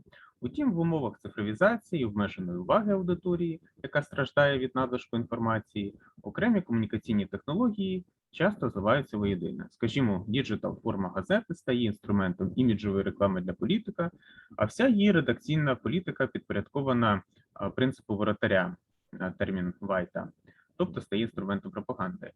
Медіа-місто – термін на позначення. Місто, в якому медіатехнології інтегровані в усі його функції та стають важливим чинником життя городян. Дещо схоже з цим терміном концепт медіаполіса. У ньому акцент робиться не на мас-медіа комунікаційних процесів, а на активності окремих городян у медіа. Тобто, Okay, and according to our topic of our research, there are several main terms according this research: media city and media polis. And media city is the term for a city in which media technologies are integrated into all its functions and become an important factor in the life of citizens. Media city, when we are talking about newspapers, magazines, TV channels, and such as activity. And another word is mediapolis. It means that this is activity of citizens, their social media communications, YouTube or Instagram and such as is instrument, and both of them are very important of its content. Дальше. Да. Давай. Медіаполіс – концепт, який враховує індивідуальну активність городян не тільки як реципієнтів медіа, але й як творче начало. Тобто в ролі виробників медіа вони беруть більшу або рівну міру участі, як і ті, хто є лише споживачами медіа. І дійсно сьогодні величезна кількість людей стає творцями власного контенту. Майже у кожного представника поколінь Z і Y є аккаунти в основних соціальних мережах, серед яких Instagram, Facebook, TikTok, Telegram тощо. Okay, and it means that we are talking about individual activity of citizens, and every member, as we told, Z and Y generation has, and all of us have, also have our account in Instagram, Facebook, TikTok. Of course, we can like more on less of them, but we use this.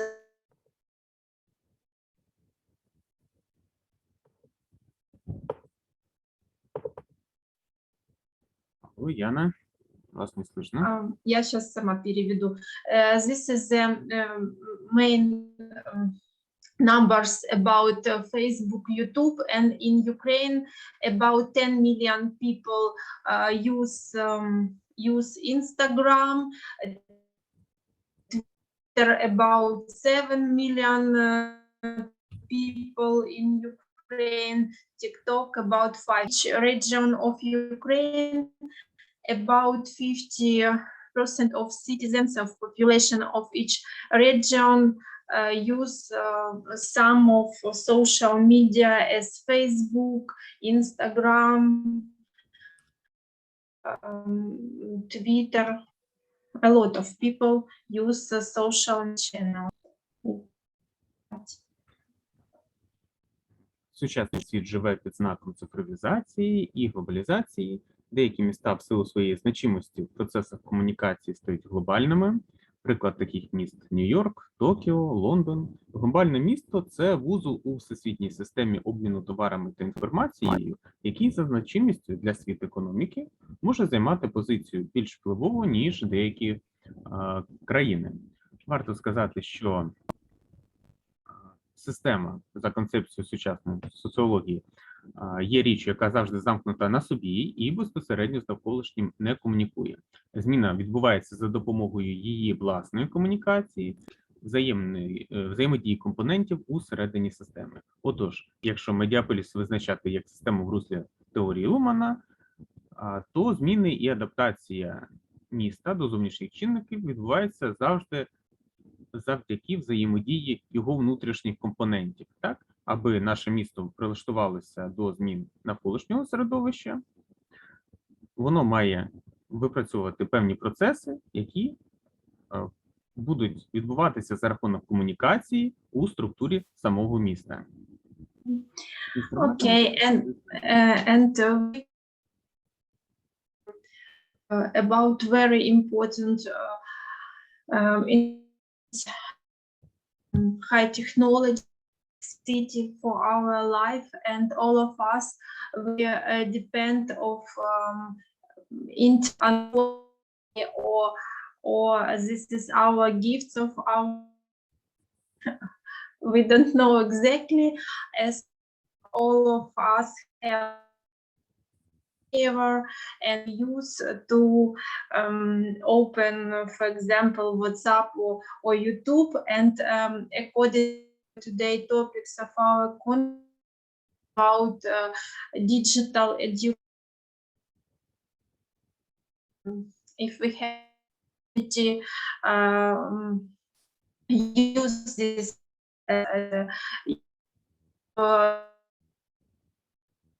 smart such instruments, and of course we all of us understand main role of huge cities in our world, such as New York, Tokyo, London, for example, in India, New Delhi, in every country. We have a very big city, and of course this big city is like country, and I suppose that everybody now we can understand this role, and especially see like a small country with the communication in big cities are very important. Now we discuss this in our conference. Evgeny, please. Женя. Да-да. Слышно? Давай. Разом з тим складно сказати, що цифровізація створила новий тип життєвого укладу людини через заглибленість у дискурс діджиталізованої медіакомунікації. Фактично, концепція медіаполіза Роберта Сільверстоуна на матеріалі міста підтверджує більш давню думку Маршала Маклюїна щодо трансформації сучасного суспільства у глобальне село через спрощення комунікації.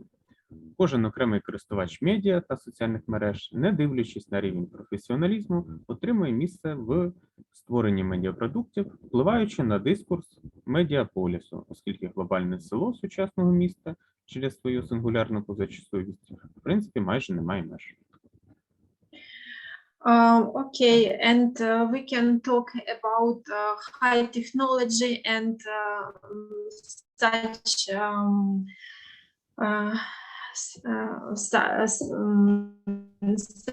such things as global village, and I think that everybody can understand that even in Facebook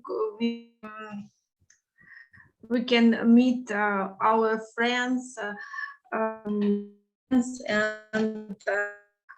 world seems very close, and because of such global process in our life. Okay, and we can talk about modernization, like normalization. Yes, Евгений, давайте. Процеси комунікації і креатива місті тим, разом із тим зазнають впливу макдоналізації. Макдоналізація – це термін, запроваджений на Заході Джорджем Рітцером для опису глобальних змін у соціокультурних стратегіях суспільства. Сучасні процеси праці та дозвілля, навчання, стосунків тощо спрощуються, стають більш передбачуваними, контрольованими, але разом з тим і більш ефективними. Макдоналізація, по суті, термін синекдуха, який описує тягу сучасного світу до уніфікації та автоматизації, яскраво виражено в роботі, знову-таки, ресторанів швидкого харчування. Їжа в подібних ресторанах, можливо, і не дуже корисна чи вишукана, але доступна, поживна і, як мінімум, прийнятна на смак. І Ріцер наголошує на низці рис макдоналізації, які видно в роботі закладів, зокрема громадського харчування, і у векторах розвитку сучасного суспільства та комунікації. Це ефективність, калькульованість, передбачуваність і контроль. Макдоналізація явище пов'язане з соціокультурною автоматизацією, стандартизацією, яке полегшує існування в поліідеологічному такому світі. Її процеси виражені в більшості практик постіндустріального суспільства. І, звичайно, делегування все більш значимої частини соціальних, суспільних, культурних процесів електронним сервісам, службам тощо перетворює суспільство в механізм, де первинна не людина, а техніка. Макдоналізація, зокрема, шлях організації багатоаспектного дискурсу як соціальні медіа. Зокрема, ми бачимо це у роботі Інстаграма, Фейсбук, Тікток, Твіттера тощо. З однієї сторони... Давай, вообще просят быстрее, будем сейчас как-то закругляться. Окей, we can talk about such reality like Macdonaldization. It's all users in social media environments. We look like somebody, we have maybe not our special position or our special how we can different from other people slide, and we will finish soon. Давай, Женя, давай. Тут же таргетована реклама, тренди, підказки дозволяють не загубитися користувачеві серед нескінченного масиву інформації. Разом із тим, вони полегшують креативну роботу, а отже примітивізують контент, таким чином викликаючи уніфікацію смаків реципієнтів, схематизацію і спрощення сприйняття. Індивідуальність, як наслідок, уніфікується і зливається із цільовою аудиторією, прорахованою маркетологом у центрі управління рекламними компаніями Facebook Ad Manager. Okay, and as we know, thanks to high-level technology, Instagram, Facebook, TikTok, and Twitter, and we all these tools help us create content, create our get knowledge, and help us in our job and our activity, and that's why we need important in social media, and stay and recognize our responsibility for media content and use only necessary and important information for studying our students. And this will help to make our life better.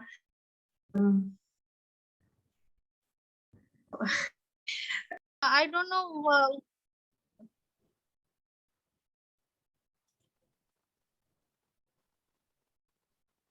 For 2021, for any modification, update, and submission of the final article paper for publication. Publication process will start after all the selected articles, papers converted as per standard publication format. Participants, presenters will receive e-certificate till 15th October 2021. Hard copy of certificate and proceedings book after 5th November 2021. Online publication tentative date is 5th November 2021. On that note, I would like to express that gratitude is the best attitude. I would like to express my gratitude to all esteemed delegates and sessions chair of the conference for their presence and contribution to make this conference a great success. Thank you, everyone. Sir, can we proceed to the validatory session?